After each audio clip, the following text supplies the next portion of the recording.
Today I'm going to be using shrink plastic clear sheets to make some jewellery.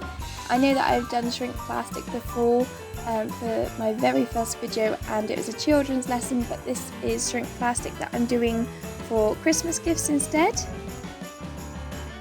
So I'm going to be making earrings and necklaces, and first of all I'm going to start with a Harry Potter necklace for my best friend.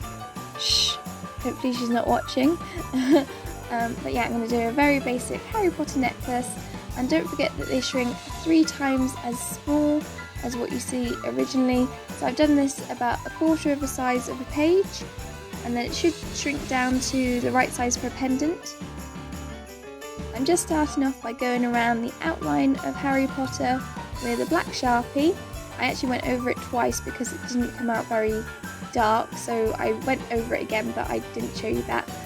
And then I'm just filling in the colours, so I'm colouring in his eyes, then I do his hair brown and the rest of him. Something that I had forgotten since I last done shrink plastic is that the colours do come out like Sharpie does on white paper, well, almost. So if your Sharpie comes out slightly different on the plastic, don't worry. For example, his hair comes out a bit more reddy, but actually when it shrinks down it does come out the colour that Sharpie would come out onto white paper. If you are going to do earrings as well, I suggest that you do a slightly smaller picture to work from, because earrings will be annoying if they're too big. I think shrink plastic is actually a really good gift for Christmas because you can make it so personalised. You can draw your own pictures and create your own designs and then copy it onto the plastic. Or you could even do a little handwritten note which you can then shrink down, and that's really nice to have as a pendant, and you can carry that with you forever. You'll have someone's handwriting forever. Try not to get your colours touching the black outline because then it creates like a smudged bit on the edge of the colour. So just go up to the line and try not to touch it. I think Harry Potter looks so cute. I wish that I'd done Hedwig as well. The only thing with Hedwig is that I don't know if you can get white Sharpies. Can you get white Sharpies? But otherwise I'd just have to leave him clear and just have black lines on him. I don't think it would look as good as Harry Potter.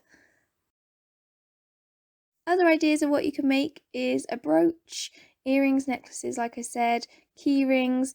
You can make like a little charm for a phone like we used to have back in the early 2000s. When you've coloured in your picture, you can then cut it out. The only thing with shrink plastic is that it does break quite easily when you're cutting it out because it's still very thin. It hasn't shrunk down and thickened up yet. So the best advice I can give is to cut like a halo effect, if that makes sense, around your picture first, and then go in cutting bits off at a time. And when you get to like a corner, try to keep your scissors open, don't let them shut at all to a point. That's what I found helps when trying to avoid breakages. If you are making a necklace or earrings or a keyring even, then you need to add a hole punch. So try and get it in the centre. If you're doing quite a large necklace like the one that I'm going to make after with the flowers behind, you might want to add 2 holes. So you've got 2 places where you can add the necklace itself.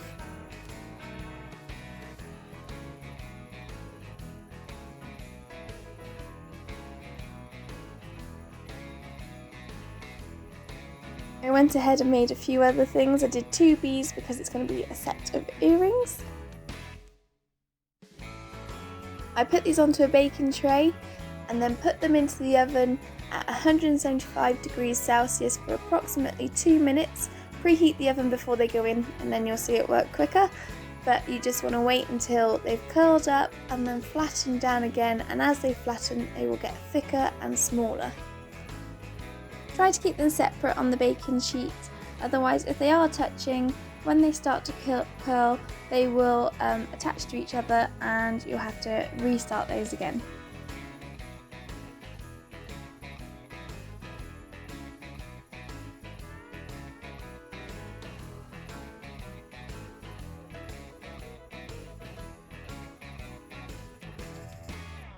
I had to put mine in 2 batches because there wasn't enough room on the one baking tray for all of them.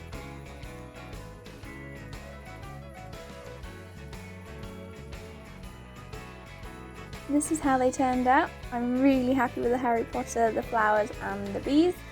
However, Yoda has gone very dark, and this is where I learned about the colours of the Sharpies like I said earlier. So I needed to use a lighter green, and I should have done pink for his ears. So I redid this actually after I filmed this video, and he turned out much better.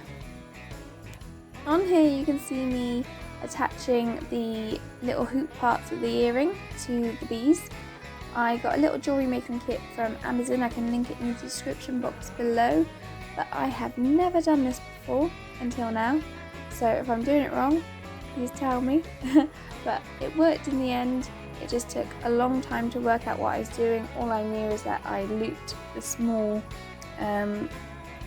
hoops into the earring and then put the hooks on, but it was so fiddly and I just struggled. It just took a long time, to be honest. This jewellery kit comes with a selection of different materials that you can use for your necklace string, if you want to call it that.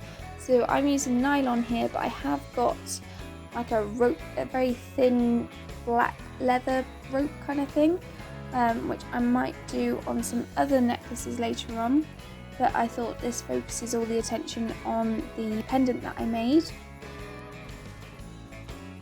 Again, I just put the little loop through the pendant that I made, so then I could thread my nylon string through that loop, and then when you wear your pendant it sat flat against you rather than twisting all about the place.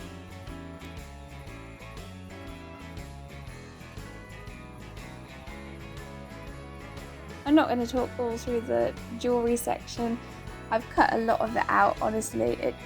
It was a nightmare. I really struggled with my timekeeping at this point. This was the least fun part, to be honest. I enjoyed the colouring in, cutting out, watching it in the oven, and then when it came to this bit I thought, yeah, I'll be done in a minute, and it just took so long.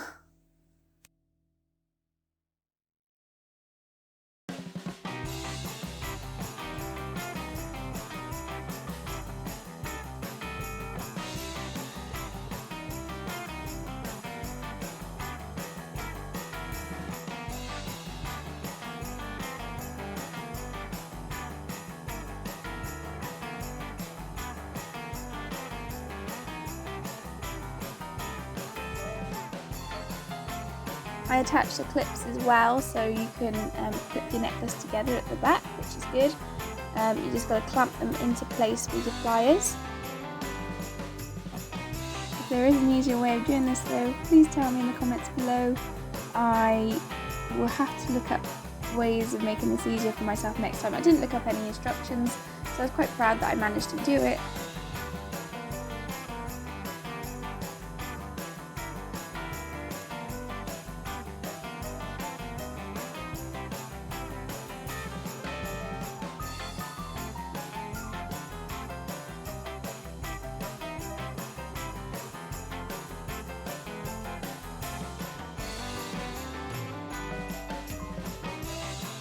And to finish them off and to look presentable as gifts, I cut some squares out of cardboard, added my own handmade for you, and then just cut some holes so you can thread the necklace through. And put them in a little cellophane bag. Thanks for watching!